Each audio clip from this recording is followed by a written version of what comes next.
Nation अगले आधे घंटे में देश और दुनिया की हर खबर होगी सीधी सपाट रफ्तार से भरी कट अंदाज में। और सबसे पहले आपको दिखाते हैं किस तरह से मुंबई में मानसून की पहली बारिश ने दस्तक दी तो मुंबईकर्स के चेहरे पर खुशी की लहर दौड़ने की बजाय आफत में फंसी हुई नजर आई। देश की आर्थिक राजधानी मुंबई, दावे बड़े बड़े थे, पोल एक बार फिर खुल। बारिश के बाद मुंबई का क्या हाल हुआ है तस्वीरें बयां कर रही है। अंधेरी में सबवे के पास इतना पानी भर गया कि गाड़ियां तैरने लगी, लोगों को गाड़ी को धक्का मारकर बाहर निकालना पड़ा। मुंबई में मानसून की पहली बरसात ने सड़कों को नदियों में तब्दील कर दिया है, लेकिन इसी बीच लोगों को काफी परेशानी का भी सामना करना पड़ा। सोशल मीडिया पर एक वीडियो वायरल हो रहा है जिसमें दावा किया जा रहा है कि अंधेरी इलाके में एक मलेशियाई महिला एक सबवे में फंस गई, जिसके बाद वहां मौजूद लोगों ने उसे ऊपर खींचा। बारिश ने माया नगरी की रफ्तार को धीमा कर दिया, घुटनों तक पानी भर गया है, गाड़ियां मुश्किल से ही गुजर पा रही है। सफाई कर्मचारी जाम पड़े नाले को खोलने में जुटे हैं, वहीं कुछ बच्चे बारिश का मजा ले रहे हैं, बारिश के पानी में गोते मार रहे हैं। बारिश की वजह से सिर्फ गाड़ियों की रफ्तारी कम नहीं हुई है, बल्कि पैदल चलने वाले लोगों को भी काफी मुश्किलों का सामना करना पड़ रहा है। देखिए कैसे घुटने तक पानी में लोग दफ्तर जा रहे हैं। इसके अलावा स्कूली बच्चों को भी काफी परेशानी हो रही है।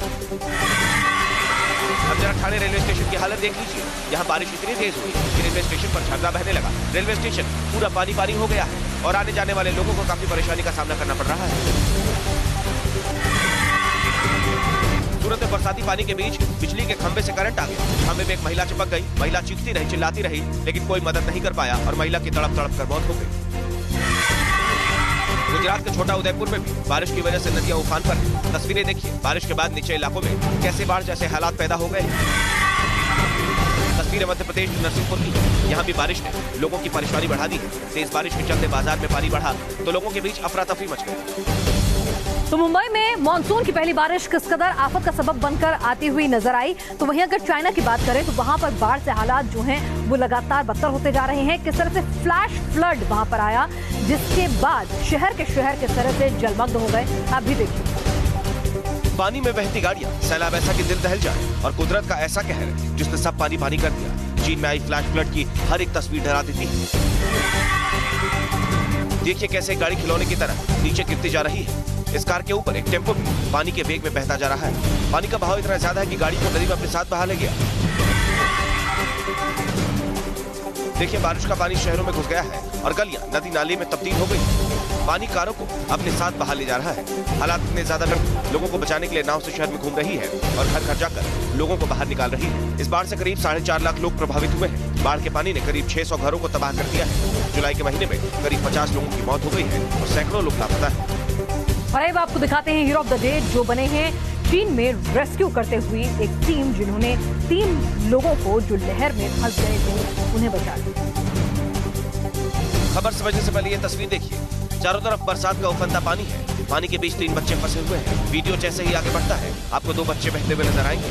बच्चों को बहता देख एक शख्स तेज बहाव में कूदता है और पानी में बहते पहले बच्चे को पकड़ता है। इसी बीच दूसरा बच्चा आगे बह जाता है। ये हीरो हौसला नहीं छोड़ता और दूसरे बच्चों को भी निकाल लेता है। इस बीच तीसरा बच्चा भी पानी के तेज बहाव में नजर आता है। दूसरे फ्रेम से आप देखेंगे तो पता चलेगा कि तीसरा बच्चा तेजी से बहता हुआ आगे जा रहा है, लेकिन इंसानियत का मसीहा बना ये नौजवान इस बच्चे को भी बचा लेता है। पानी का बहाव इतना तेज था कि ये नौजवान खुद भी बह सकता था, लेकिन मासूमों की जिंदगी बचाने के लिए इसने अपनी जिंदगी खतरे में डाल दी और बन गया आज। लगता है बीजेपी में सत्ता की हनक कुछ इस कदर हावी हो गई है कि पहले बल्लेबाज आकाश विजयवर्गीय ने खूब सुर्खियां बटोरी, जेल के भीतर बंद हैं और अभी तक जमानत नहीं मिल पाई है। उसके बाद दमोह में भी एक बीजेपी नेता ने किस तरह से मेडिकल ऑफिसर की पिटाई कर दी, आप देखिए जरा।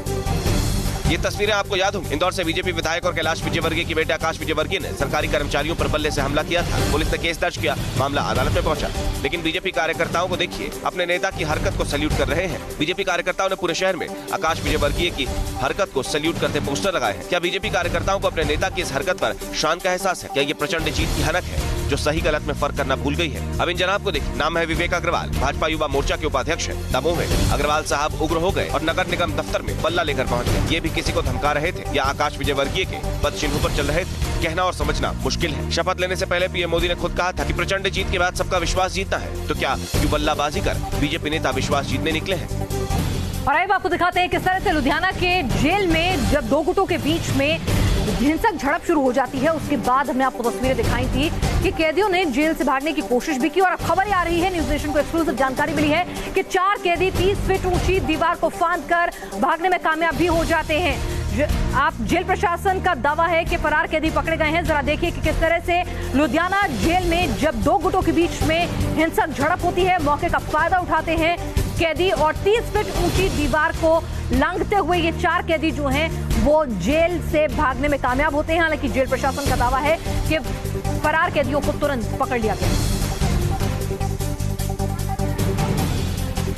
बंगाल में एक बार फिर जय श्री राम के मुद्दे पर जमकर सनातनी हुई। मामला था तूफानगंज का, जहां पर बीजेपी कार्यकर्ताओं पर आरोप लगा है कि टीएमसी के कार्यकर्ता से उन्होंने जबरन जय श्री राम बुलवाने की कोशिश की। और अगर वहां बात करें कूच बिहार में, तो वहां भी किस तरह से हिंसक झड़प की बात सामने आई, देखिए रिपोर्ट। एक इंसान उठक बैठक लगा रहा है और पीछे से आ रही आवाज उसे धमका रही है। दावा किया जा रहा है ये वीडियो बंगाल के तूफानगंज का है, जहां बीजेपी कार्यकर्ताओं ने एक टीएमसी समर्थक को जय श्री राम बोलने पर मजबूर किया। तो ममतार नाम है कोनदिन मुक्ति नहीं बिना ममतार नाम नहीं ना ভালো ভাবে কো তার কোনদিন কবি না কোন না কোনদিনই বলবো মোদির কথা কো মোদির কথা এই বল জয় শ্রী রাম তোকে মনে কর কলজা টানিয়ে আসবে একবার ছিড়ি দেওয়া হবে কথা। हालांकि वीडियो की पुष्टि नहीं हुई है, लेकिन अगर वीडियो में जरा भी सच्चाई है तो ये बंगाल की सियासत के वर्तमान हालात को बयां करता है। तूफानगंज के बाद अब हुगली की तस्वीरें देखिए। यहाँ बीजेपी और टीएमसी समर्थकों के बीच झड़पें हुई, दर्जन भर से ज्यादा घरों में तोड़फोड़ की गई। झड़प में 10 से ज्यादा लोग घायल हो गए। झड़प की तस्वीरें कूच बिहार से भी आई है, जहाँ बीजेपी के लोग भीड़ सड़क पर दोनों गुटों के बीच लाठी डंडे चले, जिसमें कई लोग घायल हो गए। शिक्षा के मंदिरों और शिक्षा में किसी तरह का कोई भेदभाव नहीं होना चाहिए, लेकिन जब बात सियासत की हो तो ये भेदभाव करने से नेता गुरेज नहीं करते। पश्चिम बंगाल में ममता बनर्जी पर आरोप लग रहे हैं कि उन्होंने अल्पसंख्यकों के स्कूलों को अलग से आइडेंटिफाई कराया और उनके लिए फंड भी रिलीज कराया, तो बीजेपी ने आड़े हाथों ले लिया। जिन स्कूलों में अल्पसंख्यक छात्रों की तादाद 70% से ज्यादा है, उन्हें चिन्हित किया जाए और उन स्कूलों में डाइनिंग हॉल बनाने के लिए प्रस्ताव भेजा जाए। ये था ममता सरकार का वो आदेश जो सुर्खियों और विवादों का सबब बना। अल्पसंख्यक छात्रों की ज्यादा तादाद वाले स्कूलों के लिए फंड देने के फैसले को तुष्टिकरण से जोड़ा गया। नाश काले विपरीत बुद्धि, आप इससे ज्यादा क्या कहेंगे। आप स्कूलों में इस तरीके के मतलब धर्म के नाम पे इस तरीके का बंटवारा आप कर रहे हैं। इतना फिल्दी अपीजमेंट पॉलिटिक्स करते हुए हमने किसी सरकार को नहीं देखी है। सवाल उठे तो ममता सरकार ने सफाई दी कि आदेश का मकसद अल्पसंख्यक विकास के फंड को सही स्कूलों तक पहुंचाना था, लेकिन जब तक सफाई आती तब तक एक बार फिर दीदी तुष्टिकरण के आरोपों से घिर चुकी थी। और देश के गृह मंत्री अमित शाह सदन के भीतर जब बोले तो खूब गरजे। उन्होंने धारा 370 को न सिर्फ अस्थायी है ये बार बार याद दिलाने की कांग्रेस को कोशिश की, बल्कि बंटवारे के लिए एक बार फिर नेहरू और कांग्रेस को भी जिम्मेदार ठहरा दिया। कश्मीर के लिए नेहरू जिम्मेदार, ये था वो आरोप जो गृह मंत्री अमित शाह ने लगाया।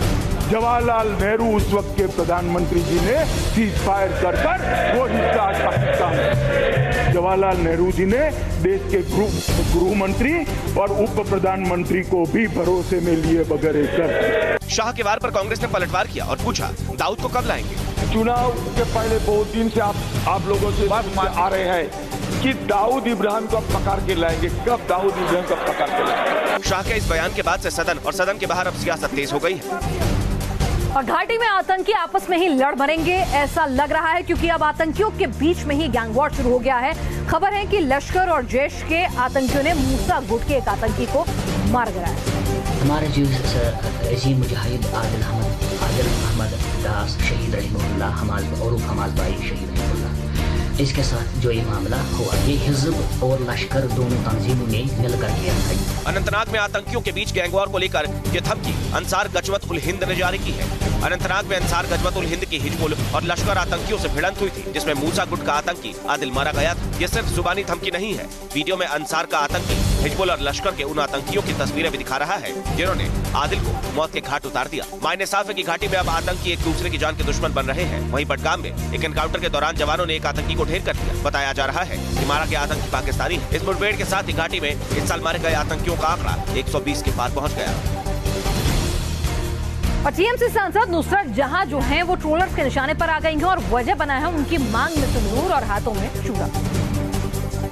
हाथों में मेहंदी, कलाई में चूड़ी, खूबसूरत साड़ी और मांग में सिंदूर। नई नवेली नुसरत जहां कुछ इस अंदाज में शपथ लेने पहुंची, लेकिन मांग में सिंदूर ही नुसरत के लिए मानो आफत का सबब बन गया। नुसरत जहां को सोशल मीडिया पर ट्रोल किया जाने लगा। कहा गया कि वो इस्लाम की अनुयायी होने के बाद सिंदूर कैसे लगा सकती है। कुछ लोगों ने नुसरत को भला बुरा भी कहा। हालांकि धर्मगुरुओं ने सिंदूर और इस्लाम के बीच किसी मुखालफत से साफ इनकार कर दिया। मैं ये बात वाज़ेह कर दूं कि मजहब इस्लाम में यह कतअन इजाजत नहीं है कि हम किसी की जिंदगी में इंटरफेयर करें। जहां धर्मगुरु तक खुलकर एतराज नहीं जता रहे, वहां समाज के कुछ कथित ठेकेदार कैसे बोल सकते हैं? सिंदूर सुहाग की निशानी है। अगर नुसरत अपने पति के लिए सिंदूर लगाती है तो इसमें कट्टरपंथियों को बोलने का हक कौन देता है? येलो कार्ड, रेड कार्ड आपने फुटबॉल के मैदान में तो सुने होंगे, लेकिन अब इश्क के मैदान में भी ये कार्ड आपको मिल सकते हैं, क्योंकि उत्तर प्रदेश सरकार की ओर से, पुलिस की ओर से एक नया पैमाना गढ़ दिया गया है। रोमियो स्क्वाड तो बनाया गया था, लेकिन अगर आपने अब लड़कियों से छेड़खानी की तो आपको रेड कार्ड भी मिल सकता है। फुटबॉल, हॉकी और वॉलीबॉल के मैदान पर आपने रेफरी को रेड कार्ड देते हुए देखा होगा। अब ऐसा ही रेड कार्ड पुलिस वालों के हाथ में भी होगा। कुछ ऐसी ही होगी उस रेड कार्ड की तस्वीर जो नोएडा ग्रेटर नोएडा पुलिस मंचोलों को थमाएगी। रेड कार्ड पर साफ साफ लिखा है, महिला सम्मान के लिए इस अभियान को शुरू किया गया है। ये कार्ड जिले की एंटी रोमियो स्क्वाड के पास रहेंगे। जैसे ही कोई शख्स छेड़खानी करता या पप्तियां कसता पकड़ा जाएगा तो उसे फौरन रेड कार्ड थमा दिया जाएगा। अगर रेड कार्ड मिलने वाले ने दोबारा छेड़खानी की तो उस पर आपराधिक मुकदमा दर्ज कर दिया जाएगा। पिछले साल जब योगी सरकार ने एंटी रोमियो अभियान शुरू किया था तो ऑन द स्पॉट फैसले हुए थे। अब सरकार ज्यादा प्लानिंग के साथ उतरी है। पहले रेड कार्ड दिया जाएगा और फिर होगा एक्शन। देश की खबरों के बीच जरा दुनिया भर में क्या कुछ हलचल है ये भी अप टू डेट आपको कर देते हैं। वर्ल्ड कप पर बांग्लादेश में ट्री मैन के नाम से मशहूर अबुल बजंदर ने अपने हाथ कटवाने की अपील की है। दरअसल बजंदर ट्री मैन सिंड्रोम से पीड़ित है, जिसमें हाथ और पांव की त्वचा पेड़ के तने जैसी हो जाती है। मीडिया से बात करते हुए बजंदर ने कहा कि उनकी पीड़ा असहनीय हो गई है, इसी वजह से वो हाथ कटवाना चाहते हैं। जेरूसलम में हिंसा के दौरान एक फिलिस्तीनी प्रदर्शनकारी की मौत हो गई। खबरों के मुताबिक फिलिस्तीनी प्रदर्शनकारियों के हंगामे के दौरान इजरायली जवानों ने फायरिंग कर दी, जिसमें एक प्रदर्शनकारी मारा गया। सेल्फी की सनक लोगों पर किस कदर हावी हो जाती है, इसकी बानगी गाहे बगाहे सामने आती है और जानलेवा भी होती है सेल्फी।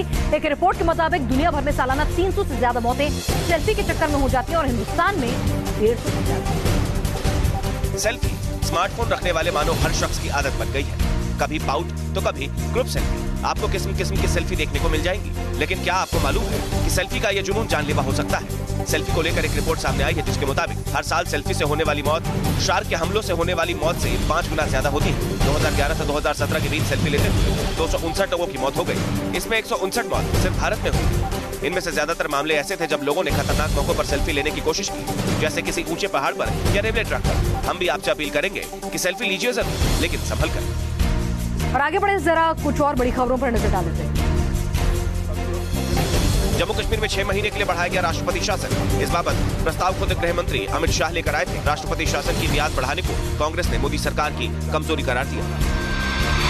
राहुल गांधी की नाराजगी के बाद कांग्रेस इस्तीफों का दौर है। एमपी के प्रभारी विवेक तनखा ने दिया इस्तीफा। ओडिशा के सह प्रभारी अनिल चौधरी ने भी सौंपा इस्तीफा।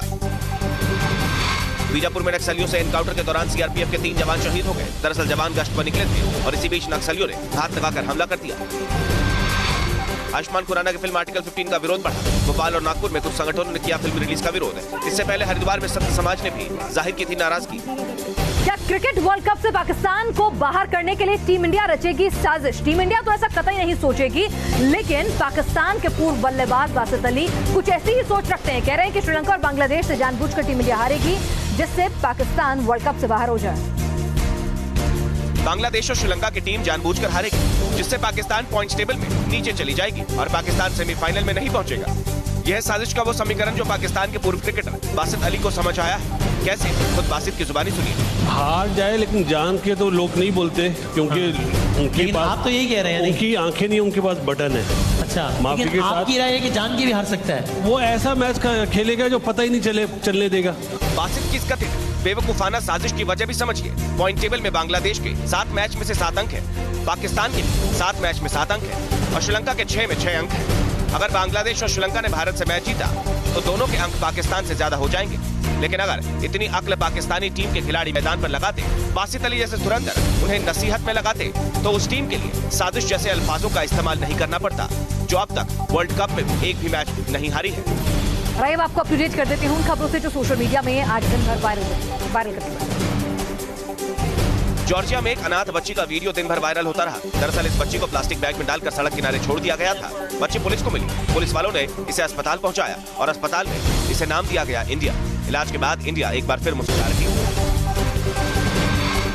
जापान के एक चिड़ियाघर में अजीबोपोगरीब ड्रिल को अंजाम दिया गया। ड्रिल का मकसद उन हालात का सामना करना था जब पोलर बियर भाग जाए।